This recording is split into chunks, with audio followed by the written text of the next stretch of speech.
So, welcome along. I'm actually joined by one of the total dons of real house music, and I've followed his career for years and years. Never had the pleasure of playing with him. Never had the honour of booking him until we have just done so to headline up along with K-Class, the 103 Ministry of Sound on New Year's Day. We're talking about Seamus Haji. Hi, Seamus. Hi, Graham. Great to see you. So much to talk about, and we're going to try and get Irish Indian descent. Which is which? Yeah, Irish and Indian. So it was in the mid-60s, and I always say this, in the mid-60s there were lots, like, certain rental accommodations would only have certain people stay. So where the immigrants would stay, that's how my parents met. They would have been in a house share. He was Indian, she's Irish. I think, and he was Muslim, but I think she was probably cooking some bacon one morning, and that bacon sandwich, and then it led to me. So that was it. And the shotgun wedding, and it tasted so good. I remember watching.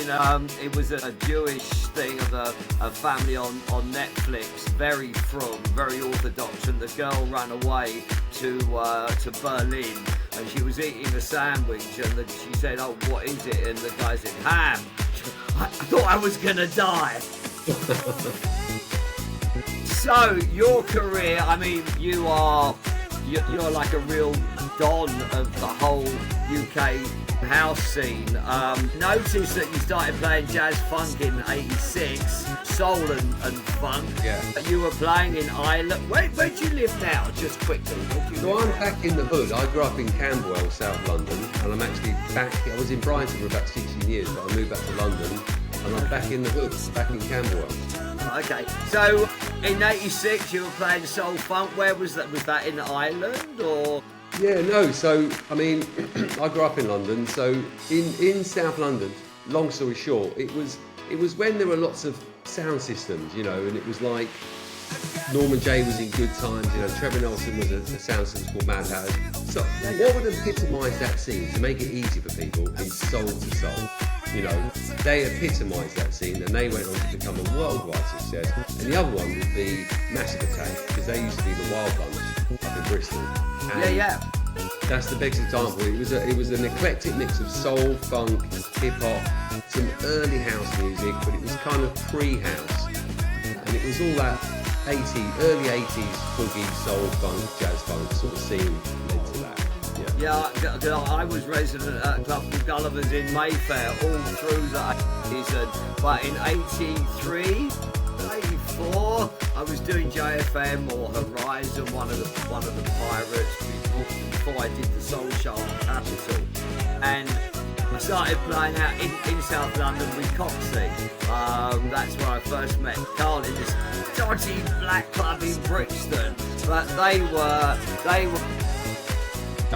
Yeah, got into producing. I think around the early 90s was when I actually got into producing records, to be honest. Okay, that 2003 you started, you had the In Last Night, DJ Saved My Life 2004, and then I noticed that from 2008 to 2020, you were mental producing, like one track a month, except for 2010. Nothing shows up. What happened in 2010? So 2010, yeah, funny enough. So I was just cracking on doing my thing, right, running my Big Love label, all mixing music. Strictly Rhythm was part of Defected Records at the time, but they left. And then Mark Finkelstein, who runs Strictly Rhythm, rang me up and said, "Do you want to come and be A&R manager for Strictly Rhythm?" Which is like a dream job, right? But what I had to do, what I had to do was either bring my Big Love label into Strictly Rhythm or put the label on a hiatus. So for a year, I wasn't releasing on Big Love because I had to be exclusive to Strictly Rhythm, and I wasn't even looking at making records as such. So that's what happened. Went to Strictly Rhythm. After about a year, we had musical differences. At the time, they wanted to go in more of an EDM progressive house direction, and I'm like, I'm not going to do that to the label. We parted ways, and then I went back to Big Love. So that's a very good question. Yeah. But because you have stayed, I mean, your contribution to UK house music, like, and I say real house because you never crossed the scales to go the other way. You stayed true to your roots, very much in a way that Norman J has. You mentioned him earlier, and the good time. Because, you know, I guess a lot of people don't know, we were all soul boys in the 80s, because there was no such thing as house. Yeah.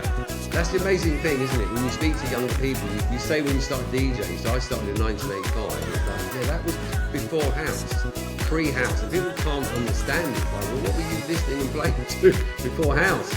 And there was dance music, it just wasn't house music. Yeah. Do you ever get annoyed? I mean, like, is it judgmental? I don't know.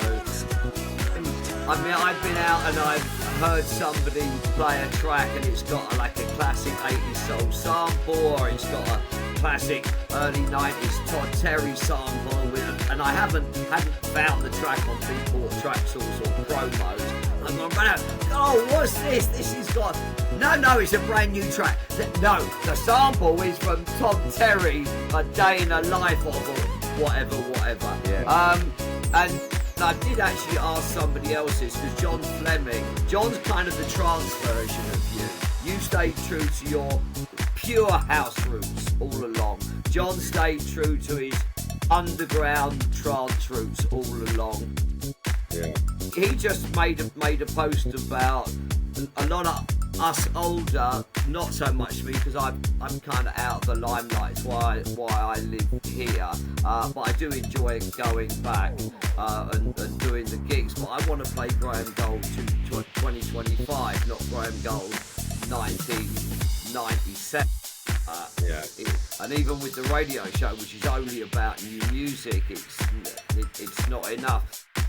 Yeah, John posted about, you know, older DJs really getting slagged off, and don't you think you should give up? And how do you feel about that? Or is that a really stupid question? It's an interesting question. I think it's horses for courses, because you've got different demographics of people that are out clubbing, right? So you have got the older people, the kids are grown up, they're going back out raving. And I do some of those parties where it's like 40s plus, and they're some of the best crowds, right? Because they didn't grow up holding camera phones and staring at the DJ. They're just having a great time. You know, they know how to party. But then also, I notice when I'm playing a lot of gigs, whether it's the Defected or Glitterbox or other parties, you have got older people, but you've got the younger crowd as well.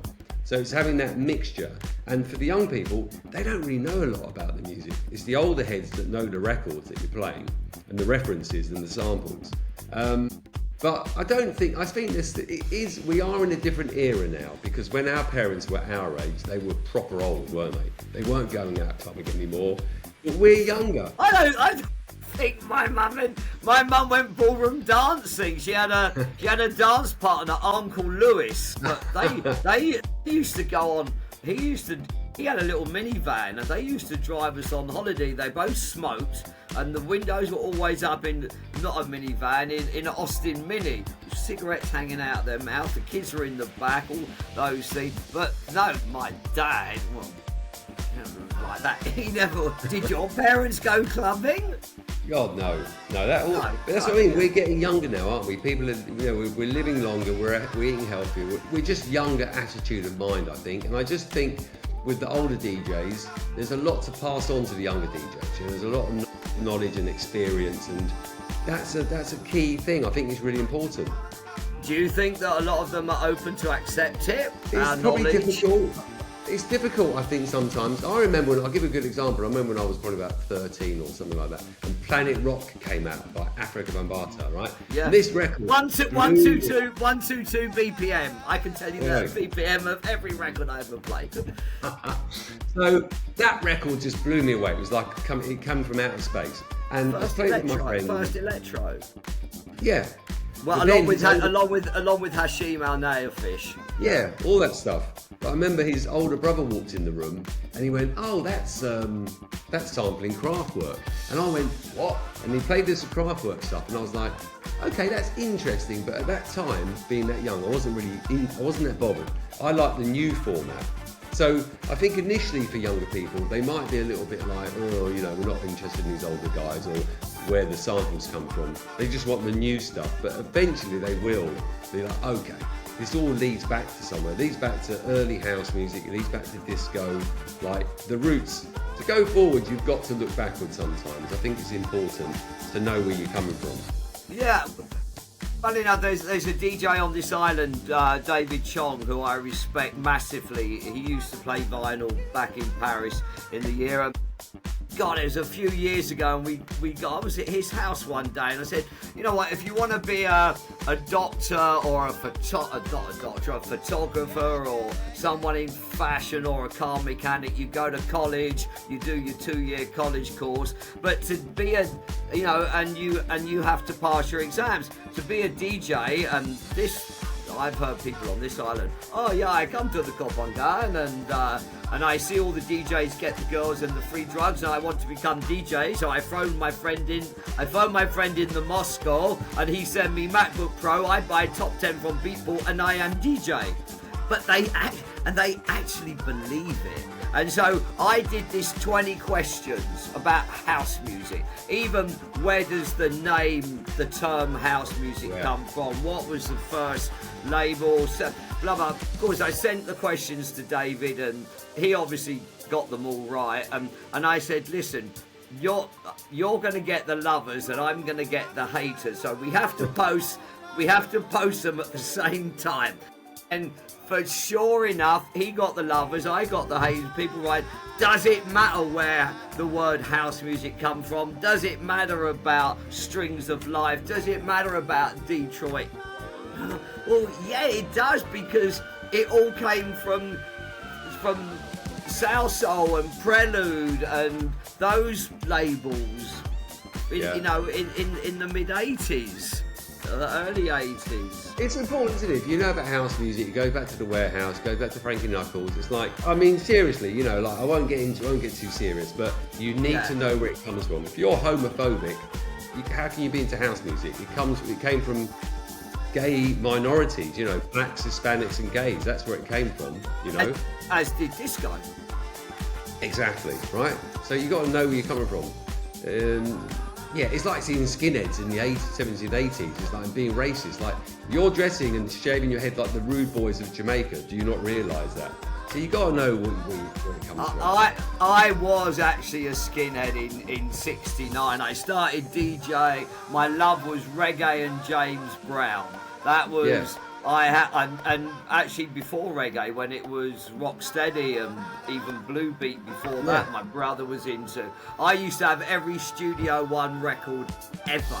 And when I was 19, and I got married, and my then wife wanted me to give it up, and we used to take the 7-inches around.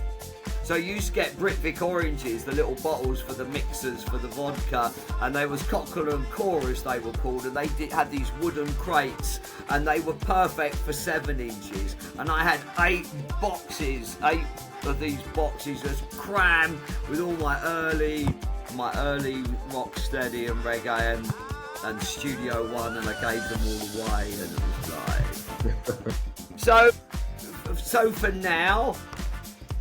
Because I just realised I forgot, because for me, I've constantly reinvented, but when I look back at your career, and although we've never played together, I've obviously followed you really closely, you never reinvented, really. You just moved forward with the same sound. You didn't kind of jump ship. Yeah, no. I mean, there are periods in time where I guess it's progression, isn't it? You're doing this at one point, and then it's like funny for me to hear DJs now playing early 90s house records, all these young kids. It's like, well, I went through that stage, and then it moved into the 2000s, and the music progressed. Then I got into production. Then I took on a slightly electronic edge with what I was doing, because that was what I was hearing, and I was getting inspired. And you come through that, and as I've got older, I've probably gone more and more back to my roots of original house music. But I'll tell you a quick funny story. When we've got a connection, right? So Nicky Smith, that used to do Peach, used to promote Peach for Kiss, when you were doing that at the Camden Palace, the second room, she used to play my mixtapes in that second room, right? This is like the early 90s. And she said to me, right, when I get and open another club, I'm going to make you resident there. So then she opened a club called the Satellite Club, the Coliseum. Yeah, Coliseum in Vauxhall. Yeah. Exactly. And then she made me resident in the second room, which was the house room, and the garage, US garage room. And the main room was the house room and people like you and Seb Fontaine and Tall Paul and whatever. But But yeah, I remember when that night peaks that you were doing started at Legends, then it went to another venue, and then it went done, sir. Exactly. In fact, in Legends, and then Legends 93, 94, then the Cafe 95. Yeah, we were playing house. I just realised that I totally forgot 2030 clubbing mentality. I live on this island, and I one of the nails in my career coffin was discovering Bedrock and going like once a month to Heaven for John and Sasha, and I loved that sound. Oh my god! And I fell in love with it, and I was introducing that into my sets at God's Kitchen the few times I played Gatecrasher, and of course, we were banging 138 then, and John and Sasha's sound was 130, 132. Moving to this island, it was a real big part of the sound on this island, and I kind of really embraced it again because I'm kind of finding it a little bit hard to find amazing deep house, for example.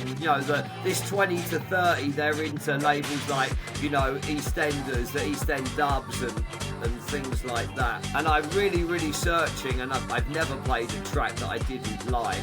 And then a friend of mine went to a recent Sasha and Digweed gig and said, yeah, it was packed, but everybody was 45 and up. So it did a link on, and obviously you've got people like Hernan Catano, and it's still huge, but it doesn't seem like it's huge for the younger audience. Yeah. I know it's not your thing, but how do you agree? Yeah, I think, well, look, the young kids, they're always going to be coming up with new ideas. I can remember when it was like maybe about 2010, 12, something like that, when EDM was really everywhere, right? It'd taken over. Yeah, EDM was everywhere, and without going into it, a lot of the house labels were in a weird place, and house music was almost like a dirty word. I wasn't hearing the word house music on Radio 1 Dance Specialist, right? And what happened was, it wasn't down to the labels or the older producers, it was the younger producers. When Maya Jane Cole, she made a record, I forgot what it's called, but it used this M1 organ sound that was the sort of thing that MK would do. Yeah. She made a record, it was slower, more laid back. I remember the tune. Yeah, I can't remember what it's called, but you know the tune. It's gonna be the... Anyway, yeah. Yeah, you know the record, right? Yeah, I know the tune. That set a precedent, and then people started making those records, and I remember Defected reached out to MK and said, listen, this sound's come back, and next thing you know, MK started DJing, and it changed the perception, especially Defected. They kind of changed their roster, they took on new acts, and they went down this route of like what they were calling deep house, right? Because it was deep compared to what was going on in the marketplace when it comes to EDM. But for us older people, when I think of deep house, I'm thinking of Fingers Inc. or Marshall Jefferson, from Chicago in the 80s. Yeah. But this is what they now start calling deep house. But that was the younger people that made that happen, and then younger people were into that sound, like 120 BPM. They were going against what was going on in the marketplace, which was EDM. So I think it's always going to be youth driven, and the youth are going to do their thing. Guess what? The youngsters that are listening to that stuff now, they'll be going to parties in 20 years where they're the older ones and they're in their 40s, and it will just be them. And it won't be the 20. It takes a while for the youngsters to get into what the older people are doing, but it's all cyclical. It all comes back around. So when you look back on your career, resident of Pasha, resident for Defected, best gig you ever did? I get asked this, and you're way bigger than me, but it's always a tough question. Best gig you ever did? God, that is really difficult, isn't it? Okay, what was it like? What was it like working with Mariah Carey? Is that an easier one? Yeah, that's pretty amazing. How old is she? Is she a nice lady? Yeah, she's, look, I mean, there are certain people in this business who have been around for a long time, and there's a reason why, and that's why, you know, people want to work with them, right? Because they are just super cool people and super talented. But yeah, back to I'm just thinking about the gigs. I got to say, I think one of the early times I played at Pasha in the main room, I mean, I had to go on after Merck. You know, the Merck guys. Yeah, right? yeah. And they were rocking it. And they were. So that was what year? This was like 90. I say it was the first time, but it wasn't the first time I played it. But it was the early 2000s. It was the early 2000s. Right. But it's where you'd play for like 4 hours or something. It wasn't like an hour and a half set, you know. And I remember going on after them, and they were rocking it, and they just played dark beat, and I was like, what is that? And then I had to just take over from them. But by the end of the night, I was playing like quite soulful house. But that was one of my favourite gigs because it was like I was thrown in at the deep end, and I had to just take it somewhere. But there's so many gigs I've done, and usually my favourite ones are the longer sets. You know, like playing at Ministry of Sound in the main room for like 4 or 5 hours. You know, with Roger Sanchez or Tony Humphreys, all those sort of heroes.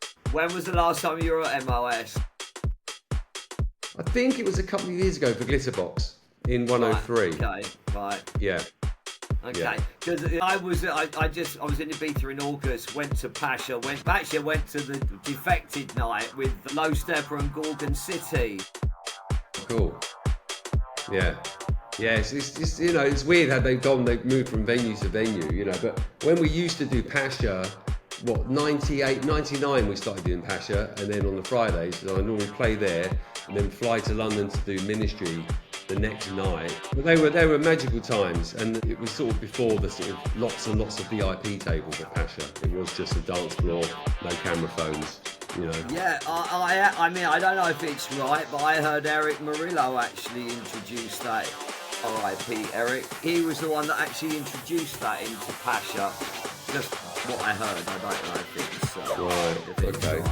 if it's right or not. So, what can we expect from you on New Year's Day? We're so excited. Wow. I'm excited. I think it's going to be an amazing party. I mean, I normally play, some of my records. I've got lots of exclusive edits that I do as well, different mixes of records. So people might recognise them, but it won't be exactly what they think it is. But yeah, it'll be, lots of big records, just a great party vibe, I guess. It was our first one we did in April when it was actually Peach. So this just so you know, this is I've been wanting to do this for a long time because I finished with trance a long time, probably 10, 12 years ago. And a lot of it came from living on this island. It's a house island, and also side trances.